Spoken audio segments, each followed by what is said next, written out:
Disclaimer: this is a fictional dramatization created for artistic, emotional, and educational storytelling purposes. All characters and events are entirely fictional and created using AI tools. No impersonation, misrepresentation, or harm is intended. The content contains scenes of danger involving child characters. However, no real persons or minors were involved in its production. Grace's Love Stories produces scripted, AI-generated stories that promote, entertain, inspire kindness, and emotional connection. We respect our viewers and strictly adhere to YouTube's policies. The cold stone of the castle bled through the thin soles of Ada's slippers, a familiar ache that crept into her bones and settled deep. Outside, the moon was a shard of ice in the black sky, its light too weak to warm the ancient walls of the royal wing. The only sounds were the whisper of the wind through the high battlements and the distant, lonely howl of a patrol wolf. But Ada heard another sound, a rhythm of distress that vibrated in her soul long before it reached her ears. A child's cry, thin and desperate. Then another, a frantic echo. The king's sons were awake. She was just an omega, a shadow in the servants' quarters, her scent a muted blend of laundry, soap, and chamomile, easily ignored. To be caught here, in the passage connecting the staff's domain to the family's, was to invite a lashing or exile. Yet every night, the cries pulled her from her narrow cot like an invisible string. Her wolf, a creature so dormant within her she sometimes thought it had died, would stir at the sound, a faint whimper in the hollow of her chest. It was a dangerous, foolish instinct, this nightly pilgrimage, and she knew, with a certainty that chilled her more than the flagstones, that tonight would be the night she was discovered. Ada moved through the halls like a ghost, her gray wool dress melting into the shadows. She kept to the edges, her hands skimming the cold, weeping stone, her breath held tight in her lungs. The air here was different, heavier. It smelled of beeswax polish, old velvet, and the faint, cloying perfume of roses, the Luna's signature scent. It was a sterile, beautiful smell that never seemed to touch the nursery, a place that should have been steeped in it. The door to the prince's room was carved from ancient oak, depicting a great wolf standing sentinel over a mountain. A guard, broad and impassive, stood before it. His name was Gorich, and his gaze was usually fixed straight ahead, a living statue. But tonight, his head was cocked, his expression tight with irritation, as the whimpers from within grew louder. Ada's heart hammered against her ribs. He would never let her pass. She was nothing, a floor scrubber, a laundress. She pressed herself into a shallow alcove, hidden behind a tapestry showing a long-dead queen with vacant eyes. She waited, praying for George's watch to end, for him to be called away, for anything. The cries escalated, turning from sad mewling to panicked sobs. They were working themselves into a state, a fever of fear that she could almost taste on the air. It was a taste of abandonment. Finally, the distant clang of a bell signaled the changing of the guard. Gorich shifted, his leather armor creaking, and grumbled something under his breath before stomping away down the corridor. His replacement was younger, less disciplined. He paced for a moment before wandering toward the far end of the hall, drawn by a hushed conversation with another guard. It was her only chance. Slipping, from behind the tapestry, Ada darted to the great oak door, her fingers trembling as they found the cold iron of the latch. It opened with a barely audible groan. She slid inside and closed it behind her, plunging the room into near silence, broken only by the heartbreaking gasps of its small occupants. The nursery was a cage of opulence. Silken blankets lay in heaps on the floor. Toys carved from ivory and amber were scattered and ignored. A silver mobile of wolves and stars hung motionless above two cradles. In the first, Prince Elion, the younger by a mere 10 minutes, was red-faced and screaming, his tiny fists clenched. In the other, Prince Leo, the elder, was quieter, his body rigid with a silent terror, tears tracking clean paths through the grime on his cheeks. He had been having the nightmares again. Ada's heart broke, as it did every night. She went to Leo first, her movements slow and deliberate. "Shh, little wolf," she whispered, her voice a low, rough thing she rarely used. "I'm here. You're safe." At the sound of her voice, his frantic trembling eased. His dark eyes, so like his father's, fixed on her. He wasn't a prince to her, not the heir to the Crow-Pack's throne. He was just Leo, a frightened 4-year-old, who saw monsters in the dark. She gently wiped his face with the hem of her sleeve. her touch infinitely tender. The scent of her chamomile and clean, sun-dried linen filled his senses, and he visibly relaxed, his small body uncoiling. She then moved to Elian's cradle. He was the storm to Leo's stillness. She scooped him up, his small, warm body fitting perfectly against her shoulder. "Hush now, my fierce one," she murmured, rocking him gently. His cries subsided into hiccuping breaths against her neck. She could feel the frantic beat of his heart slowing to match her own calm rhythm. This was her secret, her sin, her only solace. Luna Helena, their mother, was a creature of myth and beauty, a prize the Alpha King had won from a rival pack. She was celebrated for her silver blonde hair and eyes the color of a summer sky. She slept in chambers 2 floors above, wrapped in silk, her ears deaf to the sounds of her own children. The palace staff whispered that the Luna found the nursery distasteful. The smells, the noise, the mess. She was a queen, not a nursemaid, so the pups were left to the care of a rotation of stern, impatient nannies who dosed them with sleeping draughts and scolded them for their fears. But the draughts gave Leo nightmares, and Elian fought sleep like a tiny warrior. Only Ada could soothe them. She didn't know why. Perhaps it was the lullaby she hummed, a tune her own mother had sung to her before she was taken by the sickness. Perhaps it was the simple warmth of her arms. Or perhaps their own fledgling wolves recognized something in her, a deep, buried well of nurturing calm that the rest of the world had overlooked. She carried Elian to the small rocking chair in the corner, settling Leo onto her lap. The weight of them was a profound comfort, a purpose in her empty life. She began to hum, the low, vibrating sound filling the room. Leo's head rested in the crook of her arm, his breathing evening out. Elian's fist was curled in her hair, his frantic energy melting into drowsy contentment. Here, in the dark, she was not Ada the broken Omega, the girl whose wolf never rose, whose scent was a mark of shame. Here she was just theirs, their safety, their peace. An hour passed. The moonlight shifted, crawling across the floor and up the wall. Both boys were sound asleep now, their faces peaceful, their dreams finally quiet. Leo's nightmare scent of burnt sugar and fear had been replaced by the soft, milky smell of contented sleep. Ada allowed herself a rare, small smile. This was enough. This stolen time was her treasure. She carefully placed Elian back in his cradle, tucking the silk blanket around his shoulders. She did the same. For Leo, her fingers lingering for a moment on his dark, soft hair, her work was done. It was time to disappear again, to become a ghost before the sun rose. As she turned to leave, a new scent cut through the nursery's familiar air. It was not the Luna's roses or the floor's polish. It was something primal, elemental. It was the smell of ancient pines after a storm, of cold iron, of winter frost, and of something so intensely dominant, so powerfully alpha, that the dormant wolf inside her flinched. The air crackled, growing heavy and thick, charged with an unspoken authority that demanded submission. Every instinct screamed at her to flee, to make herself small, to vanish. The great oak door swung inward without a sound. A figure filled the frame, a silhouette of breathtaking size and power that blocked the pale light from the hall. He was a mountain of muscle and presence, and Ada felt herself shrink, her blood turning to ice in her veins. She knew who it was without seeing, his face. Only one wolf in the entire kingdom carried such an aura. Only one commanded the very air to bend to his will. King Marcus Crow. He stood there for a long, silent moment, his head tilted. The moonlight from the nursery window caught the silver in his dark hair and the jagged line of a scar that cut through his left eyebrow. But it was his eyes that held her captive. They were not the eyes of a king surveying his castle. They were the eyes of a predator, glowing with a faint, inner luminescence, silver and dangerously intelligent. They fixed on her, pinning her to the spot. Panic seized her. He would have her flogged, exiled, killed for daring to touch his heirs. She opened her mouth to beg, to explain, but no sound came out. Her throat was a knot of pure terror. The king took a step into the room, his heavy boots making no sound on the stone floor. His gaze swept from her terrified face to the sleeping forms of his sons in their cradles, and then back to her. He inhaled, deeply, his nostrils flaring.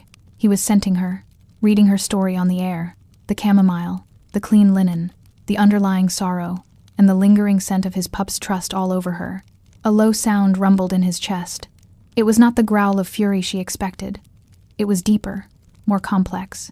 A sound of raw, guttural confusion, of disbelief, It was the sound of a wolf recognizing a scent that did not belong, yet felt right, primal, essential.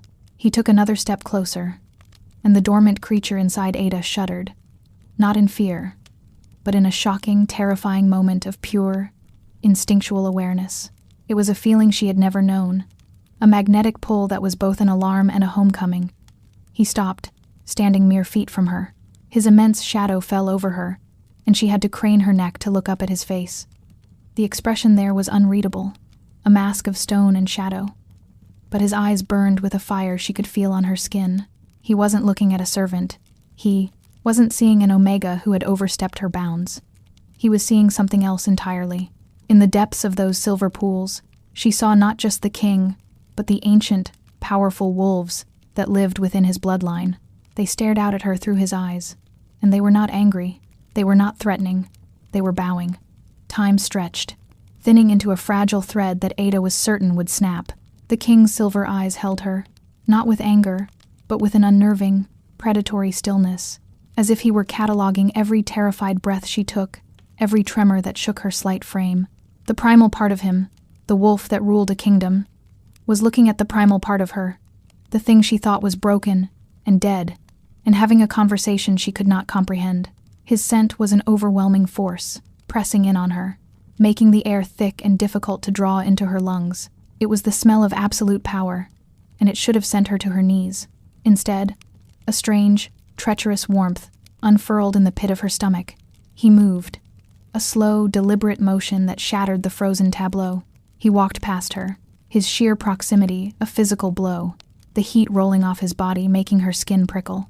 He stopped beside Leo's cradle, his large, scarred hand, a hand that had likely snapped the necks of his enemies and signed treaties that shaped their world, reached down. For a terrifying second, Ada thought he meant to strike the child for being soothed by an Omega's touch. But his fingers were impossibly gentle as they brushed a stray lock of dark hair from his son's forehead. A soft sigh escaped the sleeping prince's lips, and he nuzzled deeper into his pillow, chasing the last vestiges of his nightmare away. The king watched him, his profile carved from granite and shadow. The hard lines of his face seemed to soften for a fraction of a second, a flicker of something deeply paternal and vulnerable.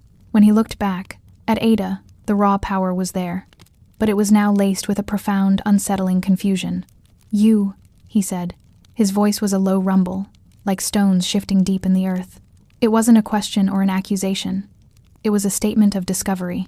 Ada flinched, pressing her back against the cold wall, trying to make herself smaller, to dissolve into the mortar and stone. She could not speak. The words were trapped behind a wall of fear in her throat.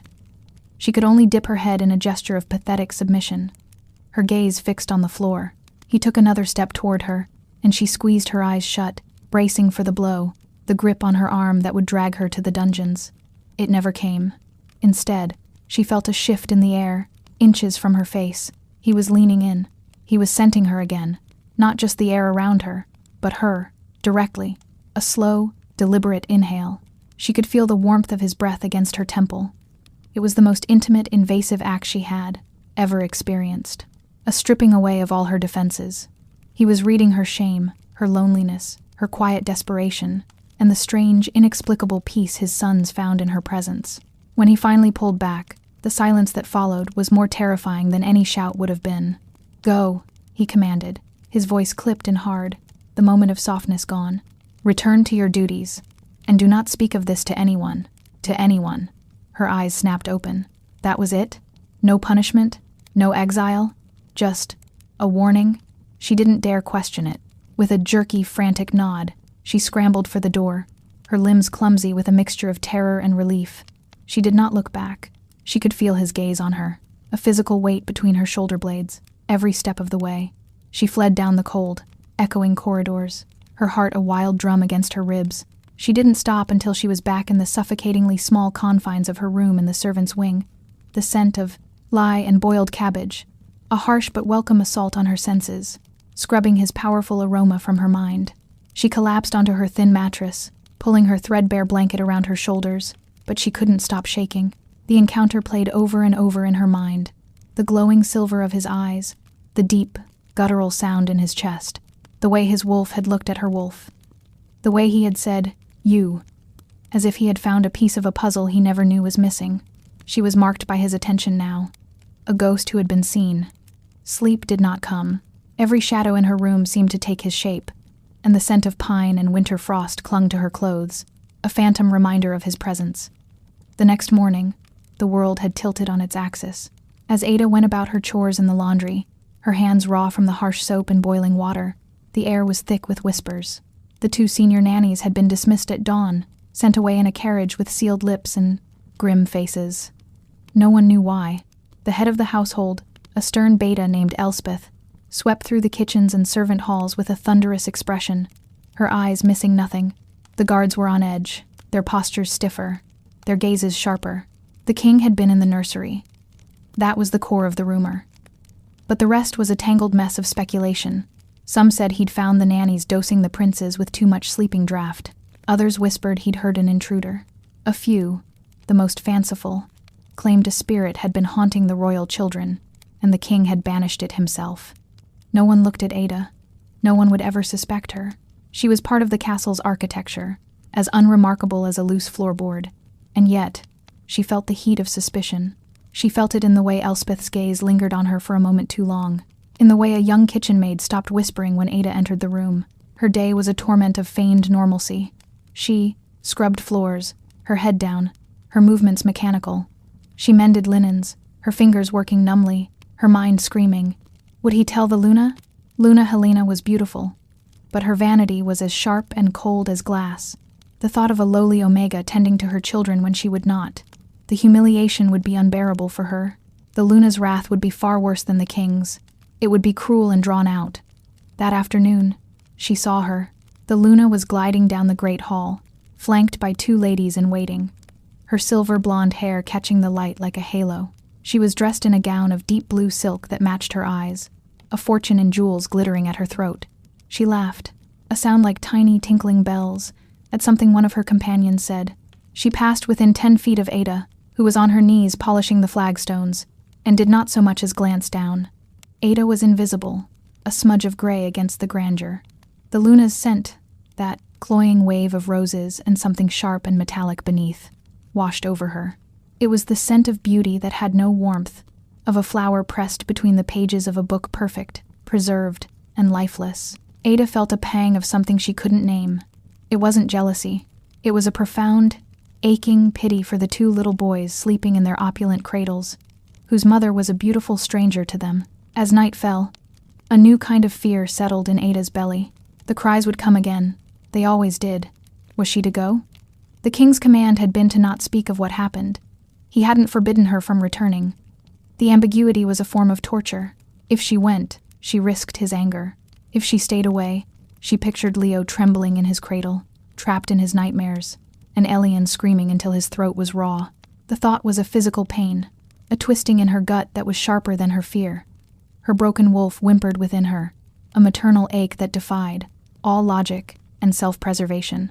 The bell chimed the late hour. Ada lay on her cot, her body tense, listening. She waited for the faint, distant cries to begin, but the castle was silent. An unnatural quiet had fallen over the royal wing. Had the king found a new solution? A new nursemaid who could actually soothe them? The thought brought a surprising and unwelcome sting of loss. Just as she was beginning to drift into a restless sleep, a sharp rap on her door made her jolt upright, her heart leaping into her throat. No one ever came to her door. Ever. She scrambled to her feet, her hands clammy. "Yes?" she whispered, her voice cracking from disuse. The door opened to reveal Jorik, the impassive guard from the nursery hall. His face was grim, his eyes unreadable. In the hierarchy of the castle, he was a stone wall, and she was the moss growing at its base. For him to be here, at her door, was unthinkable. "Ada Bloom?" he asked, his voice a low growl. She could only nod, her entire body trembling. This was it. The moment of reckoning had come. He didn't smile. He didn't offer any explanation. He simply stepped back, holding the door open, his posture rigid and official. "The king wishes to see you, now." The command hung in the air, a blade poised over Ada's head. For a moment, she was paralyzed, unable to process the words. "The king wishes to see you, now." It was a death sentence delivered by a stone-faced messenger. Jorik's presence filled her small doorway, leaving no room for escape. He did not touch her, but his stare was a physical force, pulling her out of her room and into the dimly lit corridor. She moved automatically, her feet bare on the cold floor because she hadn't even thought to find her slippers. She followed his broad, armored back, a lamb being led through the hallowed halls of the wolf's den. The journey was a silent agony. They left the damp, cramped servants' wing, with its smells of boiled vegetables and despair, and entered the main artery of the castle.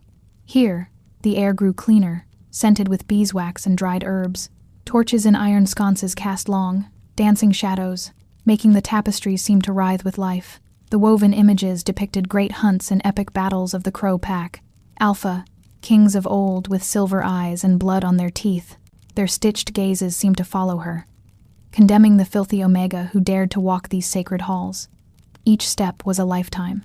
She expected to be turned toward the dungeons, a place she had only heard of in terrified whispers, or perhaps to the Luna's perfumed chambers, to face a more delicate but no less deadly form of justice. But Jorich led her upward, taking a winding stone staircase she had never seen before, a private passage meant only for the royal family and their most trusted guards. The silence was absolute, broken only by the soft scrape of her bare feet and the heavy, rhythmic tread of Jorich's boots. He stopped before the great oak door of the nursery. Her heart, which had been hammering a frantic rhythm against her ribs, seemed to stop altogether. Not here, not again. Jorich opened the door without knocking and stepped aside, his arm gesturing for her to enter. He did not follow. He remained in the hall, a sentinel guarding a cage. With a trembling that started in her knees and spread through her entire body, Ada stepped across the threshold. The room was bathed in the same cool moonlight as the night before, but the scene was different.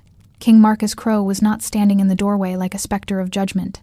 He was by the far window, his back to her, looking out over the moon-slicked expanse of the northern forest.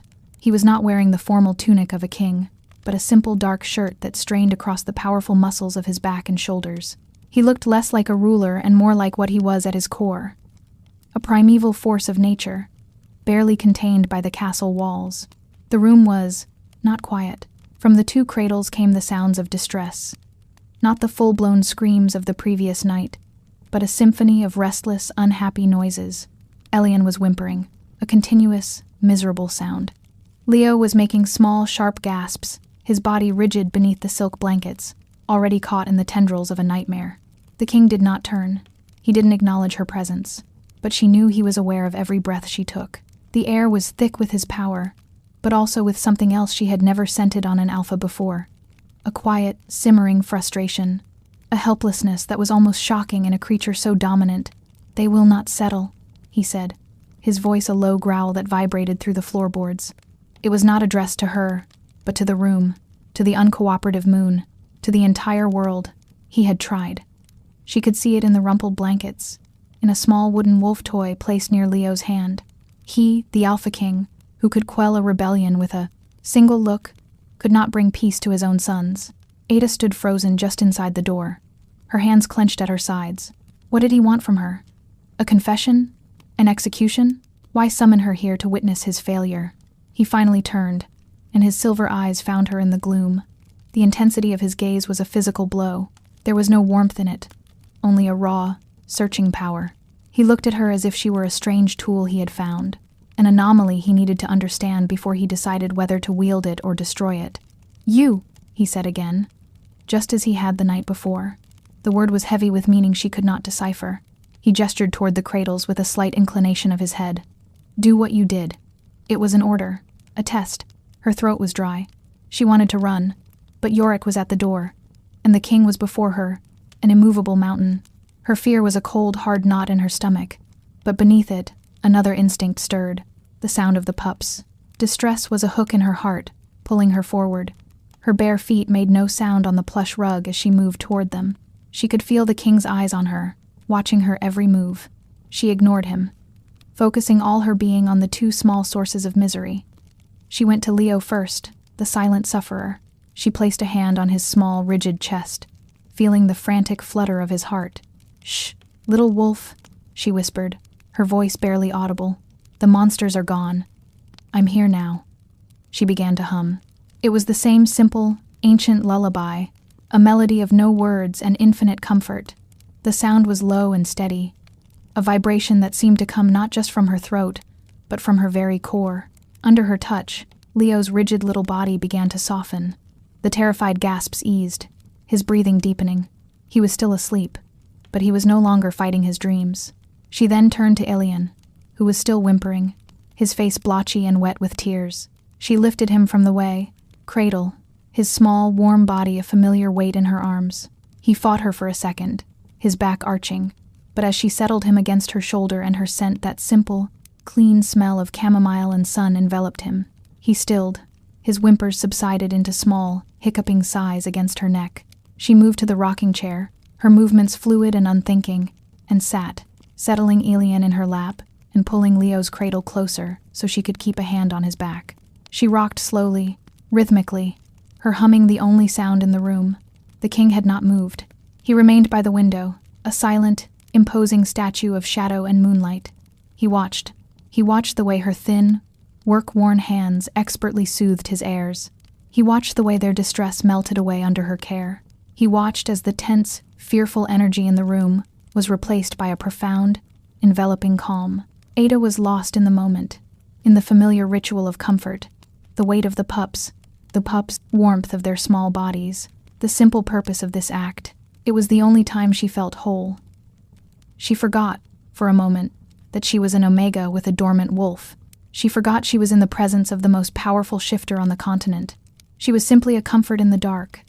The peace in the room was so thick it was almost tangible. It seeped into the velvet curtains, the ancient stones, the very air, and it touched the king. Ada did not see it, but Marcus felt it. He felt the tension in his own shoulders, a knot he carried day and night, begin to loosen. The constant, low-grade thrum of rage and responsibility that was the soundtrack to his life quieted for the first time in years. He was watching this small, gray creature, this nothing, and she was exuding a power he had never encountered. It wasn't dominance.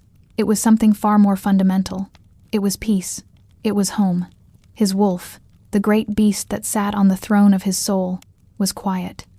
It was watching her, through his eyes, and it was content.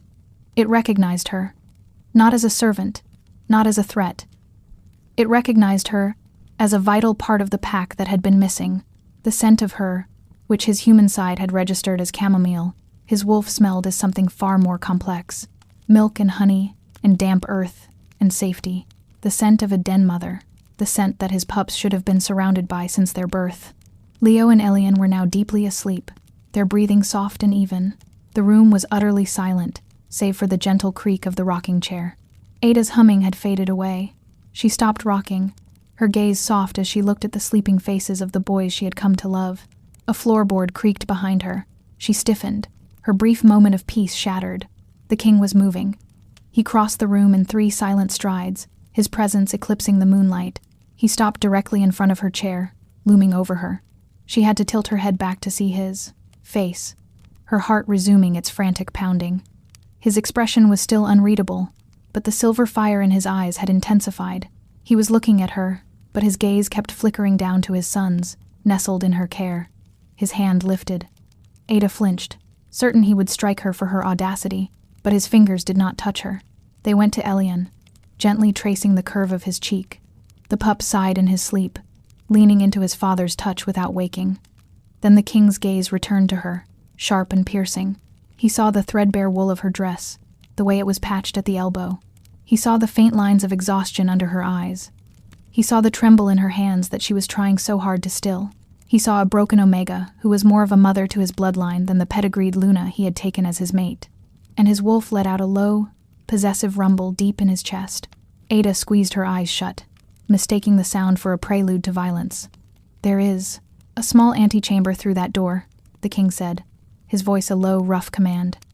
He nodded toward a narrow door she hadn't noticed before, set into the wall near the fireplace. "It has been prepared. Your things will be brought to you." Her eyes flew open, wide with confusion and terror. What was he saying? "You will stay here?" he continued, his tone leaving no room for argument. "You will not return to the servants' wing. You will not leave this corridor. You will tend to the princes." He paused, his gaze boring into her, making her feel as if he could see every secret in her soul. "You are theirs now," he stated, and the words sounded less like an order and more like a verdict. "And you are mine." The king's declaration echoed in the silent nursery long after he had gone, leaving Ada frozen in the rocking chair with the weight of his sleeping son in her lap. "You are mine." The words were a brand, searing themselves onto her very being. They were not words of affection or romance. They were a statement of ownership, as stark and absolute as the castle stones around her. She had been a ghost, and now she was a possession. She did not know which was worse. A short time later, Elspeth, the stern beta head of household, appeared at the nursery door. Her face was a mask of pinched disapproval, her lips a thin, bloodless line. She did not speak to Ada directly, but addressed the air a few inches to her left. "Your belongings," she said, her voice crisp with contempt. A young serving girl scurried in behind her, carrying Ada's meager possessions, a spare gray dress, a thin wool shawl, a worn-out copy of a book of fables all bundled in a single sheet. The girl placed the bundle on the floor and fled, as if the room were cursed. Elspeth's gaze finally fell upon Ada, and it was filled with a cold, dismissive pity. "The king has given his orders. You will reside in the antechamber. You will attend the princes. You are not to speak to any other members of the staff unless it concerns the children's direct needs. You will take your meals here. You are, for all intents and purposes, a prisoner of this nursery." Each word was a stone, building the walls of Ada's new cage. A gilded cage, perhaps, but a cage nonetheless. Elspeth's eyes flickered with a spiteful satisfaction. It was clear she believed Ada had somehow tricked or seduced the king, a notion so absurd it was almost laughable. The idea that Ada, the broken Omega, could hold any sway over the Alpha of Alphas was a fantasy. This wasn't a reward, it was a leash. "The Luna has been informed of the new arrangement," Elspeth added, and the venom in her voice was unmistakable. It was a threat, plain and simple. After Elspeth swept from the room, leaving the scent of her disapproval lingering in the air, Ada carefully carried Aelion to his cradle. She moved into the antechamber, a small, circular room that had likely once been a lady's private study. It was sparse, containing only a narrow bed, a small wardrobe, and a wash basin.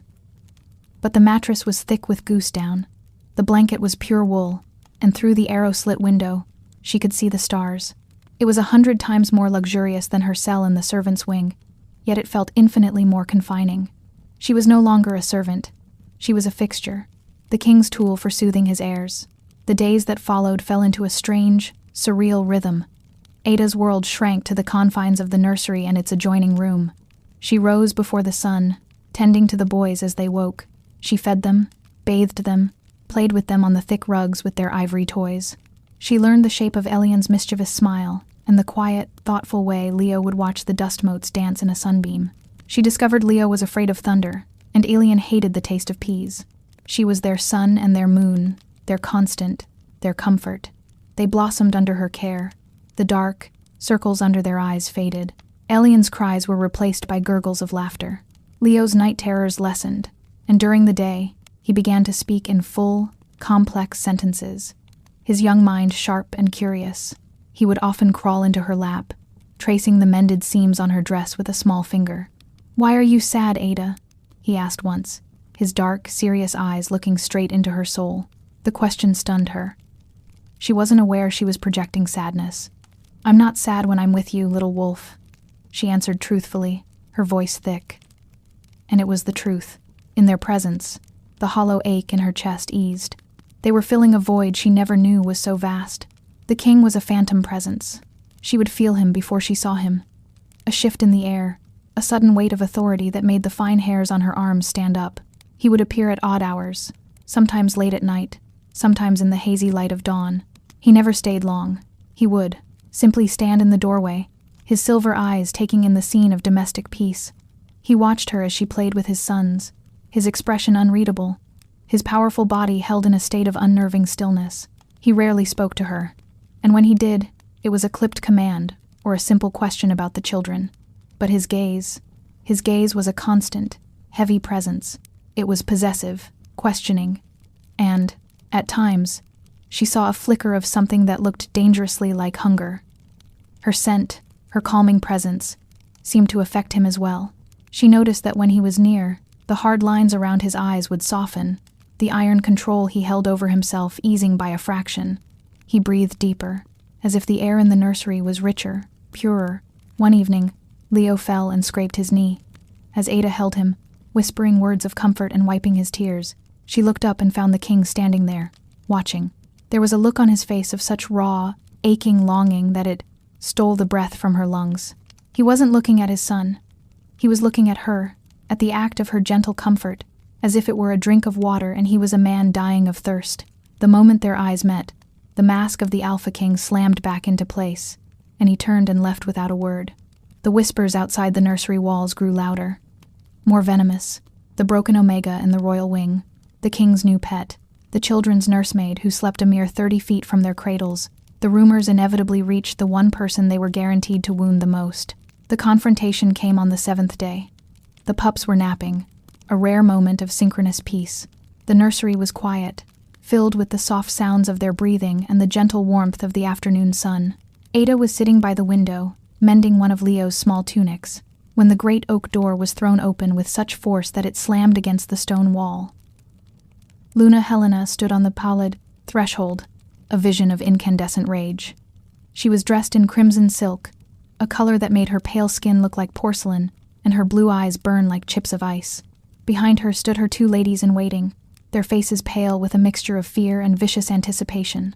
The Luna's perfume flooded the room, an aggressive wave of roses that felt suffocating and sharp. It was a scent meant to dominate, to claim territory. "So," she said, her voice a silken, deadly whisper, "this is the creature my husband has seen fit to install in my children's lives." Her eyes raked over Ada, from the tips of her bare feet to the crown of her simple brown hair. It was a look of utter revulsion, as if she were examining a piece of vermin that had crawled out from under a rock. Ada shot to her feet, her heart seizing with terror. She instinctively moved to place herself between the Luna and the sleeping princes, a ridiculously futile gesture. She was a mouse standing before a hawk. She lowered her head in submission, her gaze fixed on the floor. "My Luna," she breathed, her voice trembling. Helena glided into the room, her silk gown whispering over the flagstones. She circled Ada like a predator sizing up its prey. "I have heard the stories," she hissed, stopping directly in front of her, "that a mute, wolfless Omega has somehow bewitched the king, that he prefers the stench of your common chamomile to the comfort of his own mate." She leaned in closer, her beautiful face twisted into a mask of pure malice. "Tell me, little Omega, what dark magic do you possess? What pathetic tricks did you use to turn his head?" Ada could not speak. Fear had stolen her voice. She could only shake her head, a small, desperate movement. The Luna's hand shot out and gripped Ada's chin, her long, manicured nails digging into her skin. She forced Ada's head up, forcing their eyes to meet. The blue of Helena's eyes was not the blue of the sky. It was the cold, merciless blue of a glacier. "Look at you," she spat, her lip curling in disgust. "You are nothing, a broken, barren vessel. You reek of servitude, and you dare to think you can replace me? You dare to touch what is mine." The words were a physical assault, barren, broken. They were the same words that had haunted Ada her entire life. Tears welled in her eyes, hot and shameful. From one of the cradles, Elian stirred, whimpering at the sound of the harsh, angry voices that had invaded his peaceful world.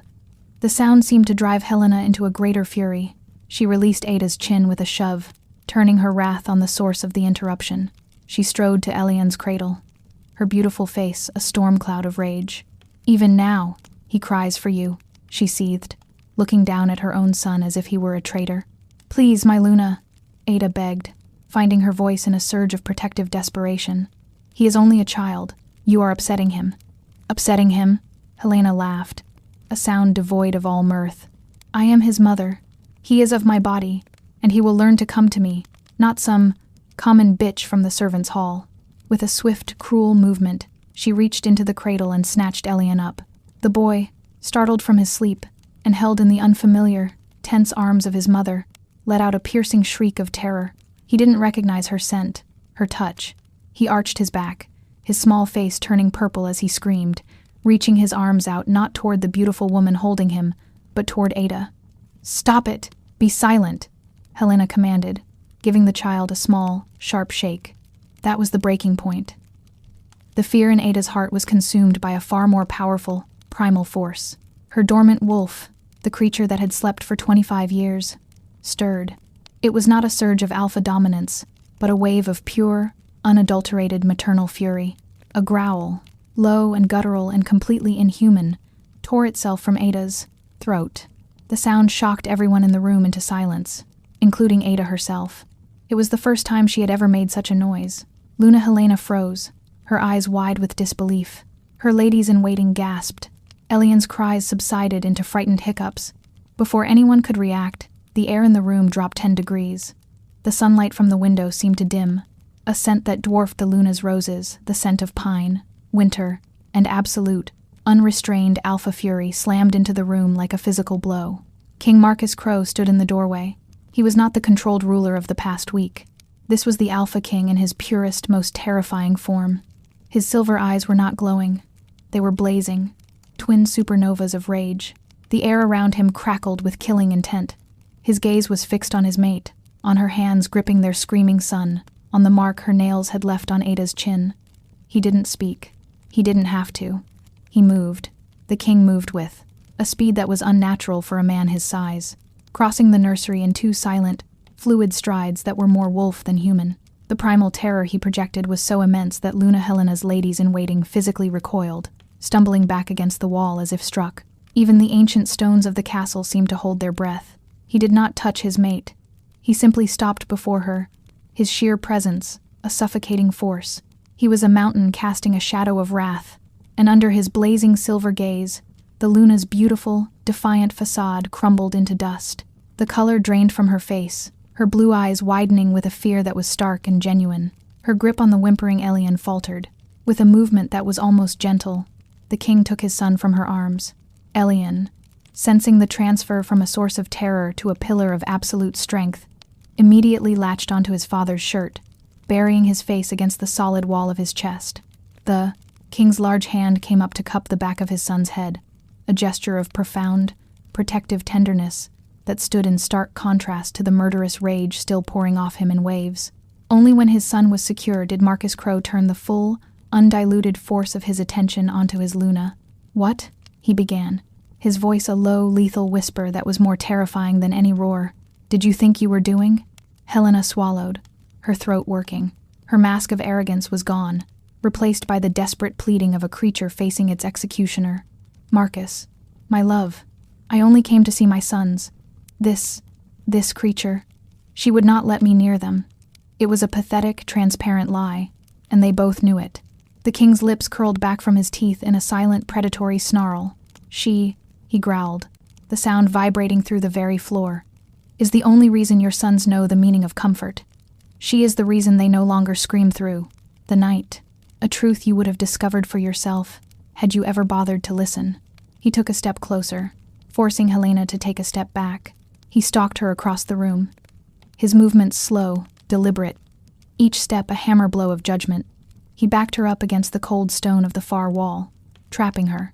"You come in here, stinking of jealousy and wounded pride," he continued, his voice dropping even lower, becoming a venomous current in the silent room. "You lay your hands on her. You terrorize my son, my heir." He leaned in, his face inches from hers, the alpha in him so close to the surface that his features seemed to sharpen, to elongate. "You have forgotten your place, Helena. You are the Luna, a symbol, a queen, but you are not, and have never been, their mother." The words were more brutal than any physical blow. They struck at the very heart of her identity, her purpose in this political mating. Helena let out a small, broken sob, her beautiful face contorting with a pain that was, for the first time, not born of vanity, but of a deep, profound humiliation. The king ignored her tears. His gaze shifted, moving from his cowering mate to the Omega, who stood near the cradles, her hand pressed to her mouth, her eyes wide with a mixture of fear and awe. He saw the red marks on her chin where Helena's nails had dug in. He saw the protective stance she still held over Leo's cradle. He saw the faint, shimmering trace of a power she didn't even know she possessed. The growl she had unleashed, it had not been the sound of a wolf, but of something far older, the pure, undiluted instinct of a mother protecting her young, and it had called to him, to the alpha in him, on a frequency deeper than sound. "Get out," he commanded, his voice flat and final, his attention still fixed on Ada. He was dismissing his queen as one would dismiss a servant. Helena stared at him, her expression a maelstrom of shock, rage, and heartbreak. For, A moment. It seemed she might defy him, but one look at the cold, implacable death in his eyes, and her spirit broke. With a choked gasp, she turned and fled the room, her ladies-in-waiting scrambling after her like frightened mice. The heavy oak door slammed shut, leaving behind a silence that was thick with the aftershocks of the confrontation. The tension in the room remained, a coiled serpent. It no longer came from a place of anger, but from something else, something deeper and more confusing. The king stood with his back to Ada, his broad shoulders rising and falling with each controlled breath as he calmed the trembling child in his arms. He murmured something too low for her to hear, his voice a soothing rumble. After a long moment, Elian's small body relaxed, his breathing evening out as he drifted back to sleep against his father's strength. Ada remained frozen, her mind reeling. She had growled. At the Luna. The dormant, useless thing inside her had woken up, not with a whimper, but with a snarl. And the king, he had defended her. He had defended a nameless, broken Omega against his own high-born, beautiful mate. The world had been turned upside down. He laid Elian gently back in his cradle, his movements precise and careful. Then, he turned. The inferno in his eyes had banked, but a low silver fire still burned there as he looked at her. He crossed the room and stopped directly in front of her, so close she could feel the heat radiating from his body. She could smell the pine and winter frost of his personal scent, but now it was mingled with something else, the ozone scent of his rage, and a darker, muskier note of pure, possessive masculinity that made her knees feel weak. She flinched when he lifted his hand, her body still primed for violence, but his touch, when it came, was shockingly gentle.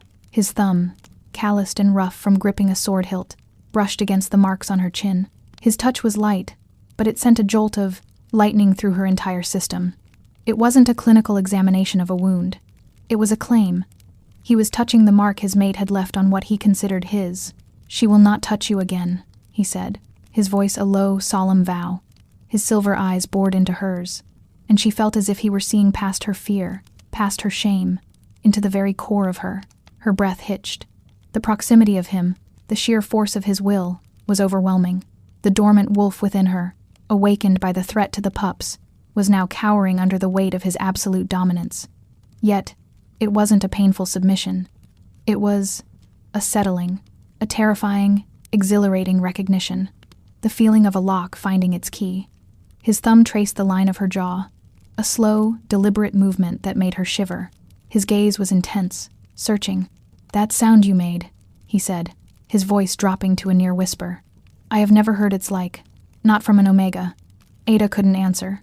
She didn't know what that sound had been. It had been an instinct, a force of nature moving through her. His gaze flickered down to her lips and then back to her eyes. The space between them grew charged, thick with unspoken questions and a raw, primal energy that had nothing to do with threats or comfort. It was the ancient, magnetic pull between Alpha and something else, something his wolf recognized even if his mind did not. He leaned in closer, his head dipping. The world narrowed to the scent of him, the heat of him, the burning silver of his eyes. She thought he was going to kiss her. Her own eyes fluttered shut in a moment of pure, instinctual surrender. The thought was both terrifying and intoxicating, but his lips did not touch hers. Instead, she felt his warm breath on her neck as he bent his head, inhaling her scent from the sensitive skin just below her ear. It was the same intimate, possessive gesture from their first meeting, but this time it was slower, deeper, more deliberate. He was tasting her on the air, committing her essence to memory. A low growl rumbled in his chest, but this time it held no anger. It was a sound of pure, possessive satisfaction, a mark made of scent and sound. When he finally pulled back, her legs were trembling so badly she was afraid she would collapse. His expression was a storm of conflicting emotions, confusion, discovery, and a fierce, undeniable possessiveness. He turned and walked to the window, putting a necessary distance between them. He stared out into the gathering dusk, his knuckles white where he gripped the stone sill. "The choosing moon is in 3 nights," he said, his back still to her. His voice was rough, as if the words were being dragged from him against his will. "It is a sacred time. The pack gathers. The old bonds are reaffirmed, and new ones are forged under the eye of the moon goddess." Ada knew of the choosing moon. It was a formal ceremony where unmated shifters could declare their intentions, a time of feasting and ritual. It was a time for alphas to show off their strength, for betas to solidify their rank, and for omegas, well, for omegas like her, it was a time to remain invisible. The Luna will be at my side, as is her right, he continued, his voice tight. She will wear her jewels and her silks and play the part of the devoted mate. The pack must see a united front. Stability, strength. He paused, and the silence stretched. But you will be there as well. Ada's blood ran cold. My king? She whispered, horrified. I cannot. I am nothing. I have no place there. He turned from the window, and his eyes were like chips of moonlight, cold and absolute. You have the place I give you, he stated, his voice leaving no room for argument. You will not hide in the shadows. You will stand where I can see you, where the entire pack can see you. He took a step toward her. They will see the woman who guards the future of 22, this pack. They will see the woman who holds the king's favor. The word hung in the air, a deliberate, dangerous choice. He was not just protecting her, he was announcing her. He was drawing a line in the sand for his mate, for his court, for the entire world to see. He was placing his broken, nameless Omega under the light of the choosing moon, and marking her, in front of them all, as his. The next 3 days were a torment of whispered preparations. Ada was no longer invisible. She was an object of intense, fearful curiosity. A seamstress, a pinched-faced woman whose hands trembled, was sent to the nursery to measure Ada for a new gown. She did not meet Ada's eyes, her fingers flitting over the worn wool of Ada's dress, as if it might be contaminated. The dress that arrived was simple, but its quality was unlike anything Ada had ever touched. It was the color of a stormy sky, a deep, soft gray wool that felt like mist against her skin. There were no jewels, no embroidery, just the quiet elegance of a perfect cut that made her look taller, less like a servant and more like someone. Elspeth delivered the dress herself, her expression a perfect blend of scorn and grudging obedience. The king commands you to wear this tonight, she said, her voice clipped. You are to be in the great hall when the moon reaches its zenith. She left without another word, the unspoken threat clear. Do not disappoint him. Ada spent the day in a haze of anxiety. The pups, sensitive to her distress, were clingy and fretful. Leo refused to leave her lap, his small arms wrapped tightly around her neck, while Elian followed her every step, his dark eyes wide with worry. Their silent, steadfast affection was the only anchor in her swirling sea of fear. What did the king intend? To show his favor was to paint a target on her back.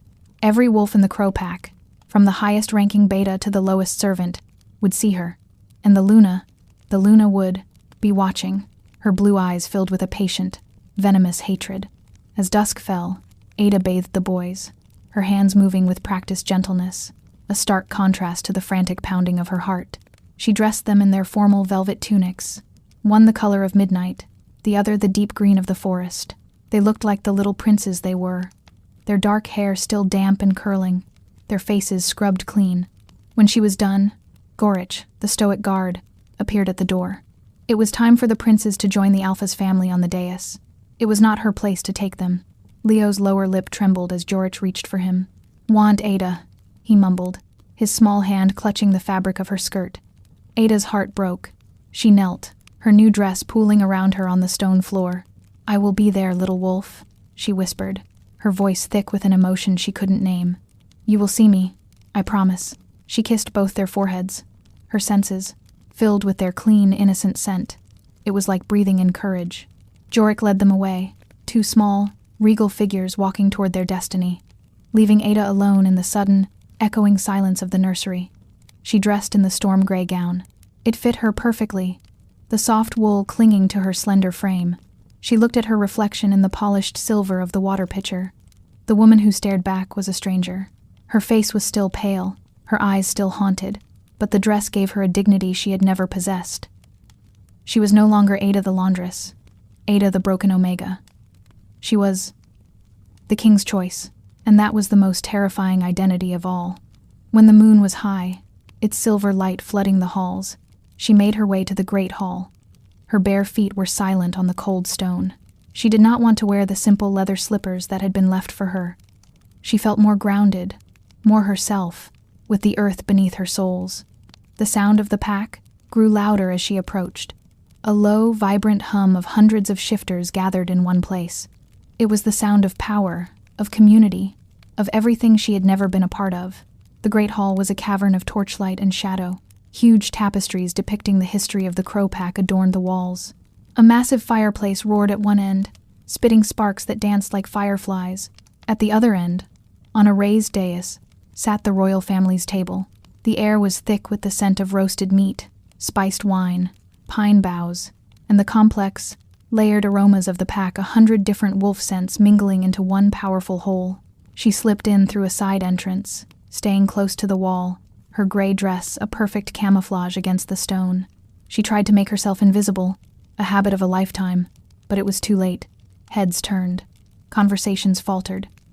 A ripple of awareness spread through the hall as the wolves scented her. An unfamiliar note in their Ada, familiar symphony, the scent of a common omega, overlaid with the powerful, unmistakable scent of their king. On the dais, King Marcus sat at the head of the table. A throne carved from the wood of a single, ancient oak. He was the epitome of an alpha king, dressed in black leather and dark furs, a simple silver circlet on his brow, his only crown. At his right, Luna Helena was a vision of ice and fire. She wore a gown of shimmering white silk, diamonds glittering at her throat and in her silver blonde hair like captured stars.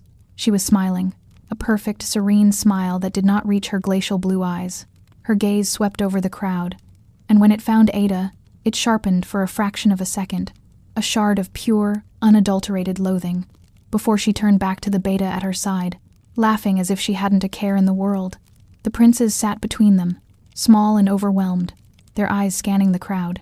When Leo's gaze found Ada, his small face lit up with a relieved smile. He tugged on his father's sleeve, pointing a small finger in her direction. The king's head turned. His silver eyes cut through the smoky, crowded hall and found her instantly. He had known she was there. He had felt her presence the moment she had stepped into the room.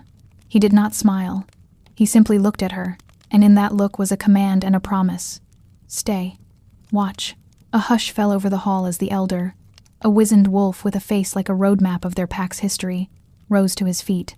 He began the ritual, his voice a gravelly chant that spoke of the first wolves, of the bond with the moon goddess, of the sacred duty of the pack. It was a call to their deepest, most primal selves.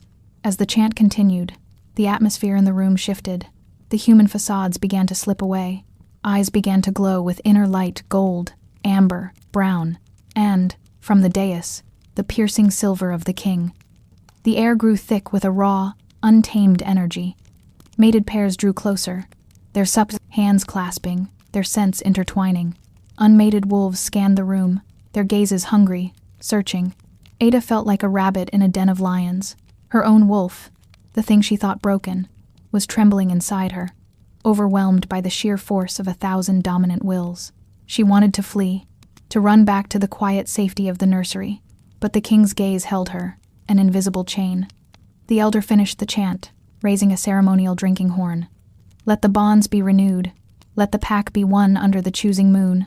A great cheer went up, and the feasting began. But the ritual was not over. Now came the declarations. A young, brawny beta strode into the center of the hall, dragging a nervous-looking she-wolf by the hand. He thumped his chest. I claim Kyla of the Red River clan as my intended, he roared, and the pack cheered its approval. Another pair followed, then another. It was a parade of choices, of bonds forged and futures decided. Ada watched, a silent observer on the fringe of a world she could never belong to. Then, a hush fell over the room. Volkov, the king's war master and the pack's lead beta, rose from his seat beside the king. He was a terrifying wolf, scarred and broad, with cold, calculating eyes. He was fiercely loyal to his alpha, and known for his brutality. His gaze swept the room and landed, with chilling precision, on Ada. There is an unfamiliar scent in this hall, Volkov growled, his voice carrying to every corner. An omega, one who bears the alpha's mark upon her, yet stands in the shadows like a thief. It was a direct, public challenge. He was testing her, and by extension he was testing his king. Every eye in the hall turned to Ada. She was pinned by 100 predatory stares. Her blood turned to ice. She could not breathe. She was exposed, her deepest shame laid bare for the entire pack to see. Luna Helena smiled, a thin, cruel curve of her lips. This was what she had been waiting for. The public humiliation. The pack would never accept a broken Omega. They would tear her apart. But before Ada could collapse under the weight of their scrutiny, the king moved. He rose from his throne, not with anger, but with a slow, deliberate grace that drew every ounce of attention back to him. The air crackled with his power. He held up a hand, silencing the murmurs that had begun to ripple through the pack. He looked at Volkov, and though his expression was calm, his silver eyes held a silent warning that made even the battle-hardened Beta dip his head in submission. Then, the king's gaze moved, sweeping over his pack, over his beautiful, smiling Luna, and finally, it came to rest on the terrified Omega hiding by the wall. He did not speak to the crowd. He spoke to her, his voice a low, commanding rumble that was for her ears alone. Yet it seemed to echo in the soul of every wolf present. "Ada, come here." It was not a request. It was a summons from the center of their universe. Her feet moved without her consent, carrying her away from the safety of the shadows and into the center of the great hall. The pack parted before her, a sea of glowing eyes and silent judgment. She walked the longest walk of her life, her gaze fixed on the Alpha King, the only solid point in a tilting world. She stopped at the foot of the dais, her head bowed, her hands clenched in the soft wool of her dress. She was a humble offering before a god. The king descended the 2 steps of the dais, closing the final distance between them. He stood before her, so close she could have reached out and touched the fine leather of his tunic. He ignored his pack. He ignored his seething Luna. He looked only at her. He reached out and, mirroring his action in the nursery, gently took her chin in his hand, tilting her face up to his. He forced her to meet his gaze. In the silver depths of his eyes, she saw not the cold ruler, but the wolf possessive, absolute, and certain. Then he turned, keeping his hand on her, keeping her connected to him, and faced his pack. "You sent the Alpha's mark on her," he said, his voice ringing with an authority that left no room for doubt. "You are not mistaken." He paused, letting the weight of his words settle. Luna Helena's smile had vanished, her face a mask of horrified disbelief. Under the light of the choosing moon, King Marcus Crow declared, his voice a vow that shook the very foundations of the castle. "I claim this Omega. She is of my pack. She is under my protection." He looked down at Ada, his silver gaze burning with an emotion so fierce it scorched her. "She is mine." The king's declaration fell upon the great hall like a thunderclap, shattering the ritualistic hum and replacing it with a silence so profound it was almost a physical force. Jaws hung agape. Drinking horns paused halfway to lips. The crackle of the great fire was the only sound in a world that had ceased to breathe. Ada felt the collective shock of the pack as a tangible wave, a psychic blow that made her stagger. His hand on her chin was the only thing holding her upright. "She is mine."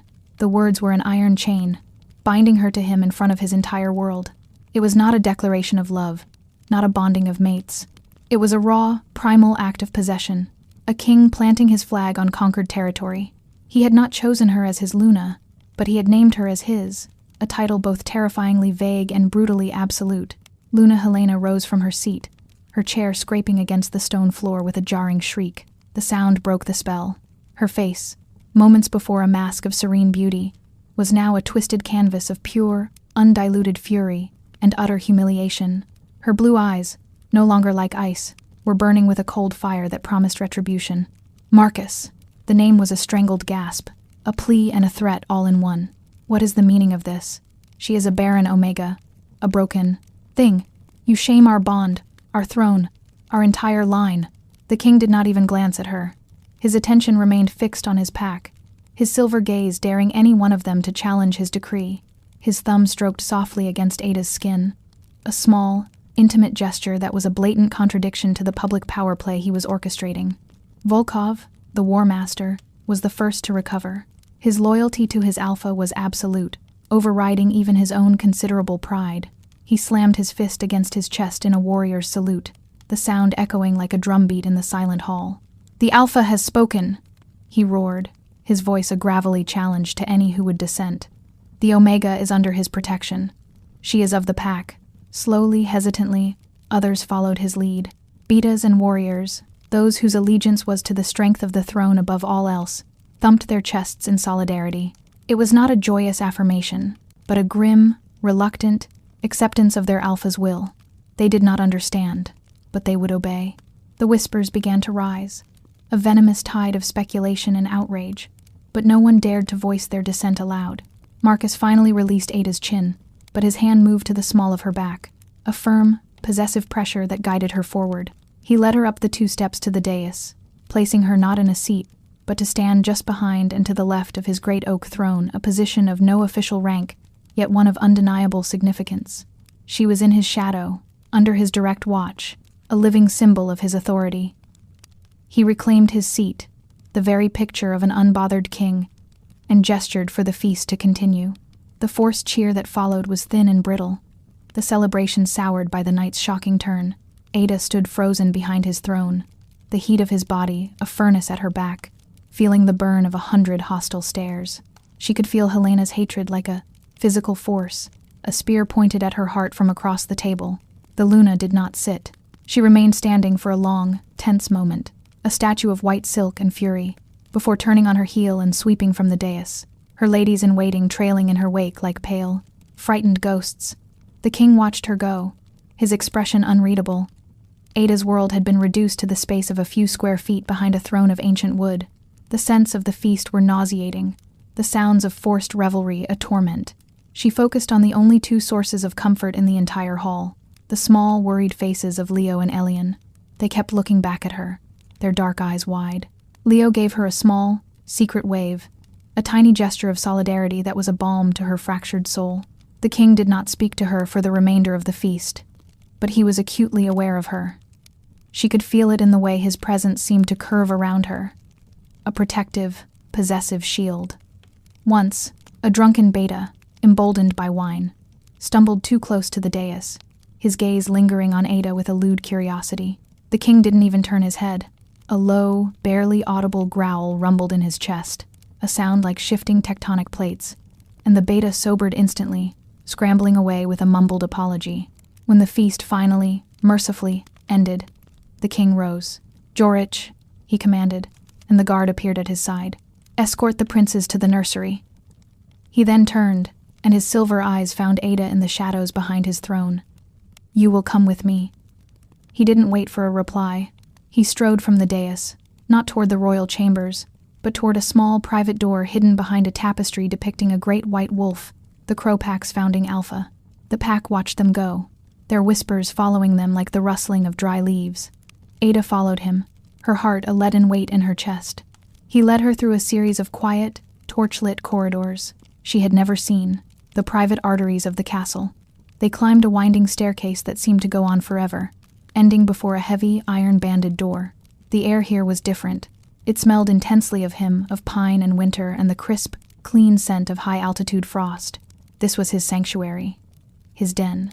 He pushed the door open, revealing a vast, circular room at the very top of the castle's highest tower. It was a king's study and private chambers in one. Bookshelves filled with old, leather-bound tomes lined the curved walls. Maps of the kingdom were spread over a massive oak table. A fire roared in a stone hearth large enough to stand in. But the most breathtaking feature was the wall opposite the door. It was not stone, but a series of tall, arched windows that offered a panoramic view of the entire domain. The moon, full and luminous, hung in the black sky, bathing the snow-dusted forest and the sleeping village below in its ethereal silver light. He walked to the window, his back to her, and stared out at his kingdom. The silence stretched, thick with unspoken tension. "Do you know why I brought you here?" he asked, his voice low and rough. "No, my king," she whispered, her gaze fixed on the floor. "Look at me, Ada." The command was soft, but it held the unyielding strength of steel. She hesitantly lifted her head. He had turned, and his face was cast in a chiaroscuro of moonlight and firelight. The mask of the Alpha King was gone. In its place was a man, a wolf, burdened by a weight she could not possibly comprehend. "I did not claim you tonight for my own pleasure," he said, his voice raw. "I did not do it to shame my mate, though she deserved it. I did it because I had no other choice." He took a step closer, his silver eyes searching her face. "There is a sickness in my pack, a rot. My mating with Helena was a political alliance, meant to unite the northern and southern clans.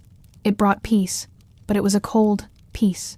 She gave me heirs, but she is a Luna of silk and mirrors, not of heart and soul. The pack feels it. They are restless. They see a queen who despises her own children, a bond with no warmth. They see weakness at the very center of our world.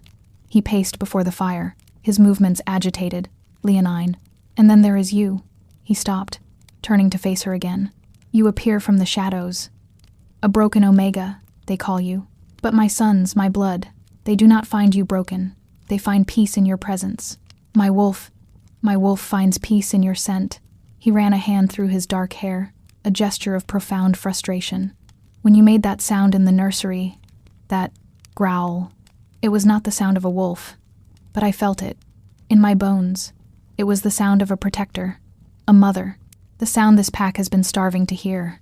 He looked at her, and his eyes held a desperate, burning question. What are you, Ada Bloom? Ada stared at him, speechless. She had Bloom sick, no answer. She was nothing. A girl whose wolf had never risen, whose family was gone, whose only skill was soothing crying children. I don't know, she stammered, the words tasting of inadequacy. His gaze intensified. When I claimed you tonight, I was not just protecting you from my Luna, or the scorn of the court. I was binding you to the heart of this pack. I was showing them that the future of the Crow line is protected by something more than politics and pretty faces. It is protected by loyalty, by devotion, by a spirit they may not understand, but that their alpha recognizes. He closed the distance between them, stopping so close she had to crane her neck to look up at him. The firelight danced in his silver eyes, turning them to molten metal.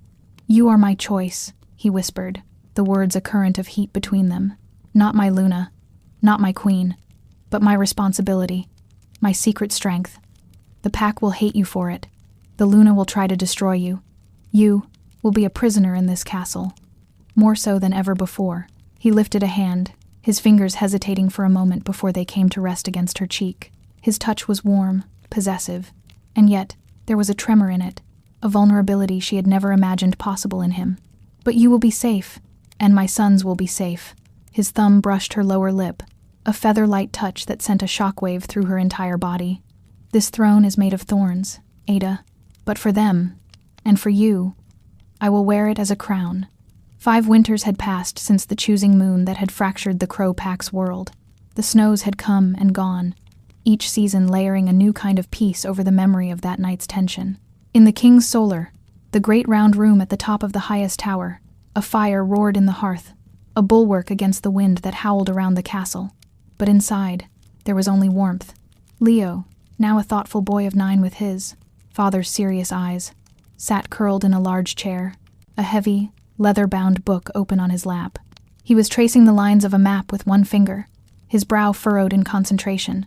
Across the room, Elian, his twin in age but his opposite in spirit, was engaged in a mock battle with his father. Armed with a wooden sword, he charged, his laughter echoing in the high-ceilinged room. King Marcus, larger than life even when on his knees, parried the boy's clumsy blows with a patient, rumbling chuckle, his silver eyes alight with a warmth that few of his subjects ever saw. And watching them all from a seat near the fire was Ada. She was no longer the frightened, gray ghost who haunted the castle's halls. The simple wool of her dress was a deep, rich blue, the color of a twilight sky. Her face had filled out, the lines of exhaustion replaced by a quiet, settled contentment. She was mending one of Elian's tunics, her fingers moving with a familiar, nimble grace. As she watched him launch another ferocious, giggling attack on his father, a laugh escaped her lips. It was not the whispery, hesitant sound of her past, but a low, rich sound, full of a joy she had once thought she would never know. The king's head snapped up at the sound, his gaze finding hers across the room. He caught his son's wooden sword, disarmed him with a tickle, and rose to his full, towering height. Elian, defeated but delighted, scrambled over to his brother to inspect the map. Marcus crossed the room and came to stand behind Ada's chair.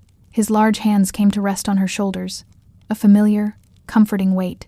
He leaned down, his chin brushing the top of her head, his scent of pine and crisp winter air enveloping her. "He has your spirit, you know," Marcus murmured, his voice a low rumble meant only for her. That fierce, protective heart. Ada smiled, her needle pausing in its work. "And he has your stubbornness. I fear for the War Master when he begins his Ezida training." Their easy intimacy was a language the entire castle had learned to understand.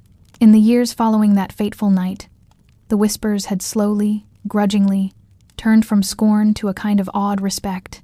They called her Ada Mater, the mother soul. They had seen their princes grow from pale, fretful children into strong, happy boys. They had seen the hard, cold edges of their king soften.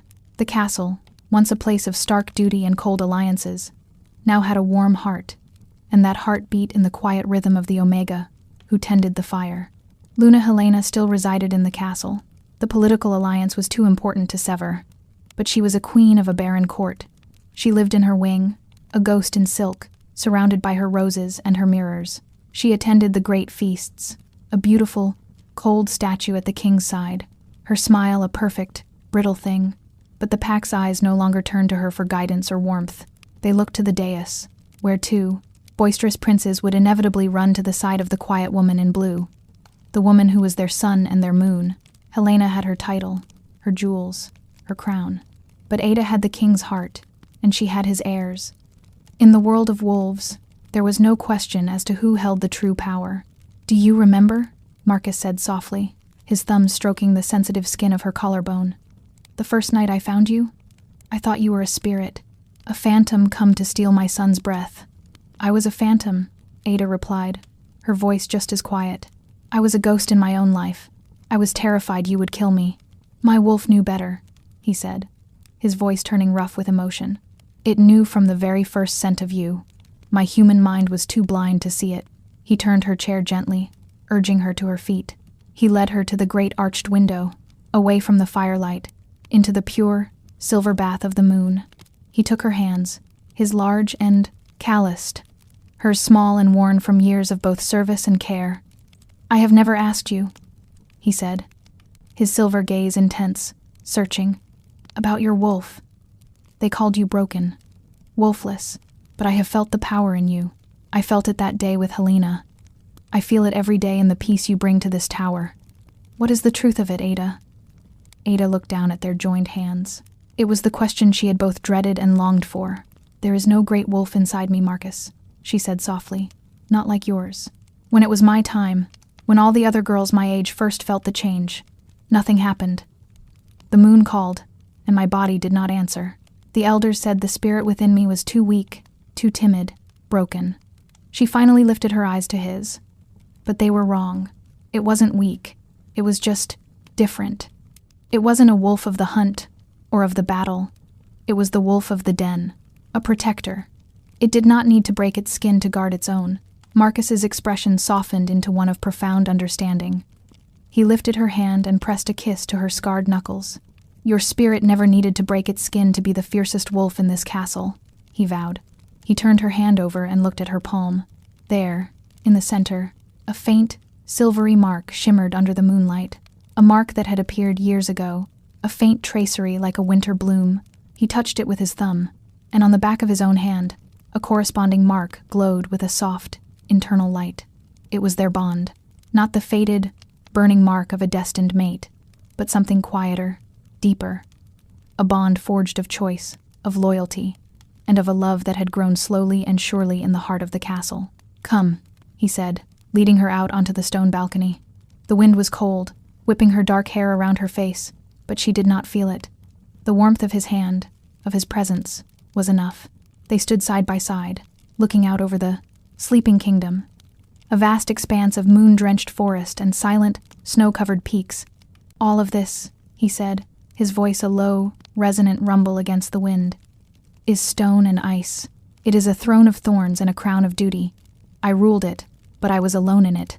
He turned to her, his silver eyes holding a love so deep and unwavering it stole her breath.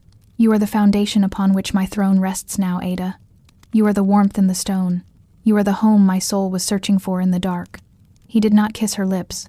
He leaned down and pressed a long, tender kiss to her forehead, a kiss of reverence, of partnership, of absolute devotion. He was the Alpha King, a creature of legend and power, and she was Ada Bloom, the broken Omega. But here, under the silent, watching moon, they were simply Marcus and Ada, a king who had found his strength not in a queen, but in a quiet protector, and a woman who had discovered her spirit was not broken, but had merely been waiting for the ones who were worthy of her protection. He wrapped his arm around her, pulling her against his side, and together they watched the stars glitter over their peaceful kingdom. The wind was a promise of the morning to come. The scent of pine was a promise of his presence. For in the heart of the Alpha King's domain, the quietest love had bloomed in the deepest winter, and its roots held the throne stronger than any crown.